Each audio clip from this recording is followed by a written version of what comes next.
Hey guys, today I'm filming my Hit It or Quit It Thoughts on Hauls number 44. If you guys have never seen one of these videos from me before, I'll have my playlist linked down below. And basically I will be reviewing all the products I featured in a haul video from 10 months back to let you know my current thoughts on those products. Oftentimes when you see something featured in a haul, you never hear it mentioned again unless it's in a favorites or in empties. So what I like to do in these videos is review every single item that I hauled. My inspiration for this series is it's Kirsten and her What I Thought on Stuff I Bought series. I will have her channel and her playlist linked down below. A ton of other people do these videos now, which I really love. I think that these are really interesting videos to watch. Also, I just realized that I forgot to put in earrings and to put on my ring, so forgive that. But if I get up and leave, the lighting is going to go crazy. So I'm gonna stay as is. But anyway, if you guys would like to see the original haul video, I'll have it linked down below, and I will also list and link all of the items that I am talking about. So jumping right into the products, I have a bunch of things from ColourPop that were from their spring collection. So the spring collection had 3 different phases: nectar, pink, and some kind of nude. And out of everything, I chose quite a few things from the pink collection, and I did do an entire review video with swatches and comparisons, and I will have that linked up here if you want more information and to see what these products look like on me. So I had picked up 4 eyeshadows, 3 from the pink collection, and then one that was released previously and I had just been wanting it. This is the shade Play by Play, which is a really cool yellowy green with an orange flash. I think this is really unique. It is very pigmented but super duper powdery. I haven't worn it a ton, but for all 4 of these shadows, actually, I'm hoping that I will pull them out, use them a lot more this spring. Then the next shade I have here is Secrets, which is a very light pink color that does work as a nice transition. Then I have the shade Soft Core, which is a brighter pinky rose shade. And then I have Labyrinth, which is a dusty pink. This one is really pretty.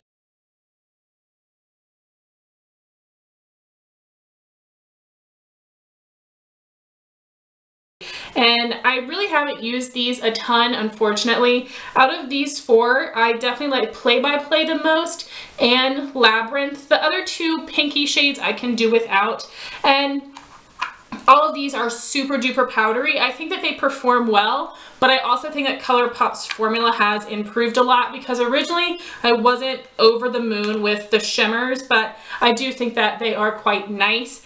And those shades are fine, but I could actually do without all 4 of them in my collection. And then I had gotten some lip products from the pink collection. The first thing is the Lippe pencil in the shade Birdie, which is just a light, warm pink color, and this color is very, very, very light. It was lighter than I thought it would be. It isn't too pale, but it's just a lot lighter of pink than other lip colors that I have. So I haven't used this a ton, but again, I'm hoping that I will use it more this spring. And I do love the ColourPop lip liner formula. It is my all-time favorite lip liner formula because it is super creamy, very opaque, and it lasts for a really long time. So I love the formula, but this shade isn't a favorite. And then I had gotten the 3 liquid lips from that collection. So there were 2 Ultra Satins in the shade Love Muffin and Chandelier. Love Muffin is a very light pastel pink, and then Chandelier is more of a warm pink, and then you have the shade Fresh Cut, which is a little bit dustier, but this is brighter, especially when compared to Clueless, which looks like more of a dusty mauve. This is like a dusty medium pink color. And I have a lot of ColourPop lip favorites. None of these are my favorite. I have such a hard time finding pinks that I actually like, and I'm not in love with these, especially Love Muffin. This one actually does look too light on my skin tone. Usually when I see things that look really light, I figure it will work on me, because most of the time ColourPop lip products end up looking way deeper, but this one is just has too much white in it that it looks funny. But again, I want to wear all of these this spring, so it is a bummer, because you guys know that I love my ColourPop products, but for literally all of those things, I'd be okay if I didn't have my collection. And then I had the one thing that I purchased from the Ulta 21 Days of Beauty. By the way, you guys know they usually have it twice a year. I cannot wait for them to have their next one. I'm already wondering what kind of products they're going to include. I'm really excited. So I can't remember if it comes in March or April, but I'm thinking March. So I cannot wait. I'm so excited. But anyway, the only deal that I took advantage of this time was the Buxom full-on lip creams. And I got two shades I've always wanted in White Russian, which is a pinky nude, and Creamsicle, which is a gorgeous peachy pink creamy color. So stunning. Buxom glosses are absolutely incredible. You guys know that Sandy is my all-time favorite nude, but as I've been panning some of my Buxom glosses, I realized that I love the lip cream formula much better than the lip polish because they are more pigmented, they're more smooth, and they are less sticky. So if I had to choose one formula over the other, I would prefer the lip creams. I absolutely love these. White Russian I don't love as much as other people do. I think I just need to find the right makeup looks for this one because I really like Sandy, the color of it, more than this because it is warmer. But this is a nice pinky nude. But Creamsicle is amazing, and I know I'm going to wear it a lot this spring. So I definitely recommend these, and I'm so happy I was finally able to have these things in my collection because they were on my wish list forever. And then I had picked up a couple things from Sephora. So I had gotten a 100-point perk of the Mercier Translucent Loose Setting Powder, which I have used up. That is an amazing under eye powder, and I definitely will repurchase it in the future. But I cannot invest in the full size, even though I'm sure it's more worth it to buy that one, but like it is such an expensive powder. And the e.l.f. HD under eye setting powder works really well too. Not as good as the Mercier, but I feel like I will end up buying the e.l.f. instead because it's so much cheaper, but it is probably a holy grail setting powder of mine, the Mercier. And I had also purchased the Cinema Secrets Makeup Brush Cleaner. I have since used that up. I absolutely love it for spot cleaning. It does a great job of getting out all of the product from my eyeshadow brushes. I don't use it for face brushes, just for eyeshadow if I want to clean them up so I can use a different shade. It also is really good at getting out really tough products like brow pomades and cream shadow, so I will continue to repurchase that forever. I absolutely love it. And then I had tried out 3 different foundations from Belk, and that's because my sister used to work there. She doesn't anymore, unfortunately, but she has a really great employee discount, and they get a double discount a couple times a year. So before she quit her job, I decided, okay, I've had a couple foundations on my wish list. I want to go ahead and try them out now while I can get them on sale. So I repurchased one, and then I tried out 2 new ones. So the repurchase is the Estee Lauder Double Wear in the shade 1W1 Bone. You guys know this is my holy grail foundation. It is super duper yellow, a smidge too dark, but I am able to lighten it to be my perfect shade. It gives great medium buildable coverage. It lasts for a long time on my skin. My #1 holy grail foundation. So absolutely love this, and I will repurchase it forever. And I'm really happy that Ulta carries Estee Lauder, not everything, but some products, so I can buy that foundation from Ulta and get some points and with a coupon and everything. So I definitely plan on repurchasing that. And then I had tried 2 others. The MAC Studio Fix Fluid in the shade NC15. I do have a first impression and follow-up on this foundation. I will have that linked up here. That did give really nice medium buildable coverage. NC15 is a perfect shade match for me.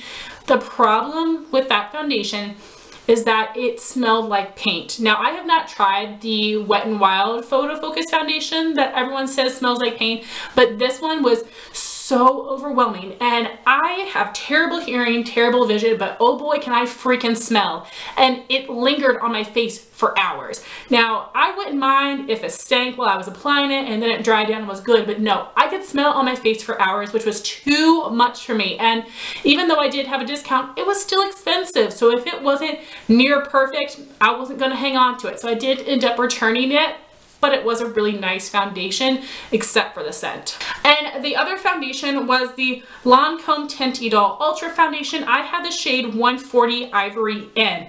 And I also have a first impression and follow-up on that, which I will have linked up here. And everyone had been raving about that foundation for years. It was on par with Estee Lauder Double Wear. No, y'all, I was so disappointed. First off, the shade selection, like, yes, they have a very fair and a very deep shade, which is incredible, but the undertones were not for me. all of the fair shades were either too peachy or too pink. Out of all the light shades, I got the one that had the most yellow undertone. It still looked freaking peach on me, and also it oxidized, and it also just gave medium coverage. It wasn't very mattifying, so no, like, I think my hopes were just way too high for that foundation, and it did not meet it at all, so I definitely returned it, and Estee Lauder is still my fave. And my next thing was something random from Walmart. This is the Hard Candy Turn Me Matte Drops, which is supposed to be the drugstore alternative to the Cover FX Blot Drops. And Shades with Cassie had mentioned this in some video, and I had no idea it was even released. So I ran to my store to get this, and I also did do an entire in-depth review video on this product, which I will have linked up here. And I haven't used this in a long time. And the reason for that is it looks like glue. It is super thick, and when you put it on your skin, it actually like melts in really nicely. But this is something that should be in a squeeze tube, not in this dropper, because it is so hard to suck up the product. And to get it to actually suck up the product, I have to put this in warm water, or put a little bit of warm water into the dropper and mix it around, which is so ridiculous. Like, so ridiculous. I would love to scoop this out and put it in some other packaging if I could, because it is a good product, but because of the packaging, I haven't reached for it. So I definitely want to use this again this summer when I probably will need it the most, and hopefully try to find a way to make the packaging work for me, because it is a good product, but I wouldn't recommend it because of this really awful packaging. And then I had purchased one nail polish from 90 Lacquer. I believe she had some kind of a spring sale, either 20 or 25% off, and this is in the shade Frost. Oh my gosh, this is the most beautiful greeny blue, and it looks like black, but it doesn't look black on the nails, but you've got silver and white pieces in this.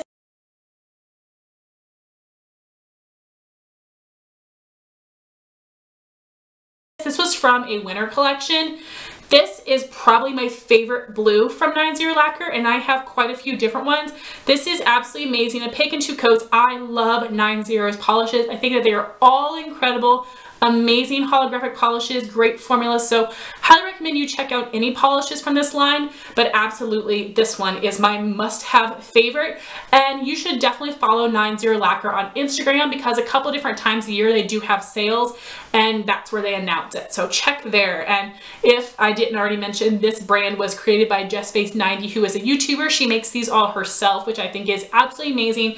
Highly recommend that. And then I have a little perfume rollerball, Dolce & Gabbana Light Blue, Eau de Toilette. My sister gave this to me. This is so fantastic. Absolutely love this, and I know it's going to be a go-to perfume for me this spring, so definitely still love this. And next would be the products that I had received in my Sephora play from April 2017, and I had gotten the Marc Jacobs Daisy perfume sample, used it up. I absolutely love that I have it in the full size. It is one of the best spring perfumes for me. Definitely recommend that. Then I had gotten the Kate Somerville ExfoliKate, which is a facial exfoliant, which is incredibly expensive. I still haven't used mine yet. I know I need to, but you guys should see the amount of mini cleansers and exfoliators I have to work through. So I definitely do need to try that one, but I haven't yet. And then I had the Peter Thomas Roth Water Drench Cloud Cream. I just used that up. It is amazing. The texture is so cool. So it comes out kind of like a gel. When you put it on your skin and start to blend it in, it really dissolves like water, but it isn't super runny. The consistency is so fun, and it gives the perfect amount of moisture for my oily skin. If this was not so expensive, I would totally buy it, but I recommend going into your Sephora or Ulta and just feeling it on your skin, because the texture is so cool. But it is a really awesome product. I absolutely love it, and I would love to get some minis, but like too expensive for me. I'd also gotten the Sephora Collection Waterproof Eye Makeup Remover. I haven't used it yet. I do not use liquid makeup removers. I use a Garnier gel cleanser in the shower, and I use makeup remover wipes. I don't really use just liquid products, so I haven't gotten to that yet. Then was the Smashbox Photo Finish Primer Original. I gave it away. It is just a basic silicone primer that I have tried in the past and does nothing for me. And then I had gotten the Makeup Forever Aqua Eyes eyeliner in the shade M10, which is the matte black. I put that one in a giveaway as well because I've tried it in the past and it did a decent job. It's really creamy, but it didn't last in my waterline a really long time, and I hardly ever use black liner. So this was overall a pretty disappointing Sephora Play box. And then I had gotten one thing from Influencer, the Marc Jacobs Coconut Dewdrops in the shade 50 Do You. They are beautiful looking. They have a really nice creamy texture, but I could not get them to work on my skin. So I had applied my foundation, applied concealer, and set my under eyes, but just set the concealer, which probably went to like right here. Then right underneath it, I tried putting the Marc Jacobs highlight, and it touched my under eye powder just a smidgen, and it balled up, looked chunky and disgusting. And I was trying really hard to make sure those products didn't overlap, and it's just too high maintenance for me. I don't really like liquid products, so I ended up giving that to a friend. And then I had gotten a couple facial sprays from Pixi, the Vitamin Makeup Mist, which I'm using now as a skincare product, the Hydrating Milky Mist, which I'm using now as a primer spray, the Glow Mist, which I haven't tried yet, and the Makeup Fixing Mist, which I'm using as a setting spray. And I can tell you, I don't feel like setting sprays, primer sprays do anything. These are nice products. I like the way that they feel on my skin, the way they smell, but I don't notice any of them doing anything for me, so I would not recommend or repurchase those. So guys, that was my Hit It or Quit It thoughts on hauls number 44. I would love to know your thoughts if you've tried out any of these products. Thank you all so much for watching this video. Please like, comment, and subscribe, and I'll talk to you soon. Bye guys.